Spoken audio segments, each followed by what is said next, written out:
Hey there, and welcome. Today, we're diving into the really fascinating world of pressure vessels.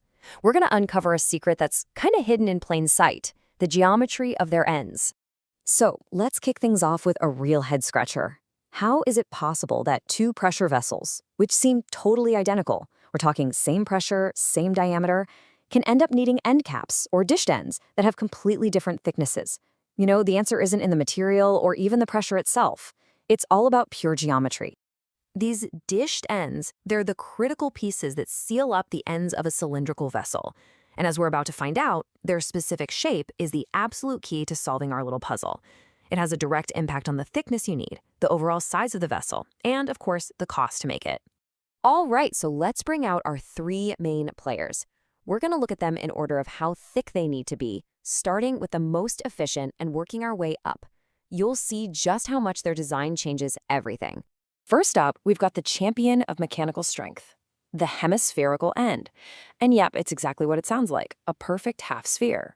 Its biggest advantage is the way that shape spreads stress evenly across the entire surface.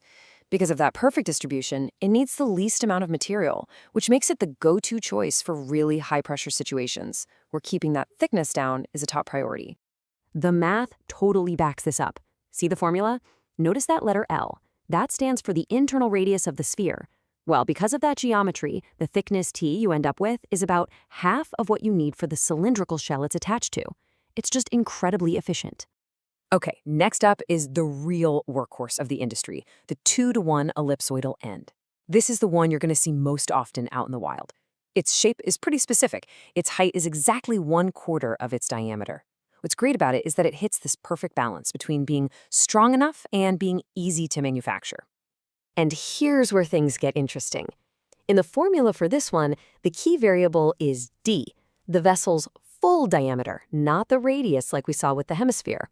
What does that mean? It means the calculated thickness is going to be very, very close to the main cylindrical shell. Now that's a huge advantage because it makes designing that critical weld between the end and the shell a whole lot simpler. And our third shape is the torispherical end. Now this one is a composite shape. It's basically a spherical cap that's connected by this curved part called a knuckle radius.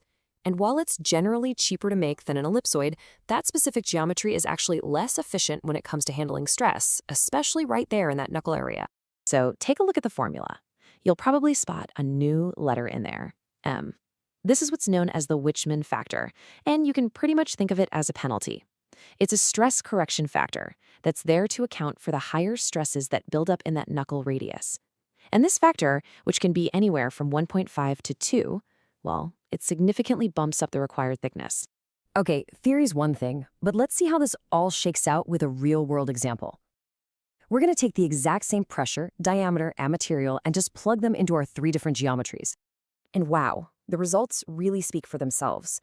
For our example vessel, the hemispherical end needs only 4.1 millimeters of thickness. The industry standard ellipsoidal end, that needs almost double, at 8.1 millimeters. And what about that cost-effective torispherical end? It needs a whopping 10.5 millimeters. That's more than 2.5 times thicker than the hemispherical one. This right here, this is the answer to that puzzle we started with.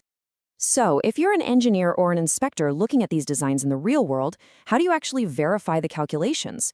Well, there's a handy checklist for that, and it boils down to 5 essential checks. Okay, when you're reviewing a design calculation, there are 5 key things to look for. First, is the geometry crystal clear? You have to know the exact type and all its dimensions. Second, does the formula they used actually match the code and the shape they're claiming? It's simple but so important. Third, is the joint efficiency, that's the letter E, justified by the kind of weld inspection they're doing? Fourth, did they remember to add the required corrosion allowance on top of the minimum thickness? And finally, this one's a biggie for torispherical ends, was that M factor calculated correctly? A mistake there can be really critical. And so we end up where all great engineering decisions happen, with a trade-off. Do you go for the most mechanically efficient shape, which saves on material but might cost more to actually form? Or do you pick a simpler shape that's cheaper to make, but means you have to use more material and add more weight? The right answer always depends on the job, but now you understand the hidden geometry that's driving that choice.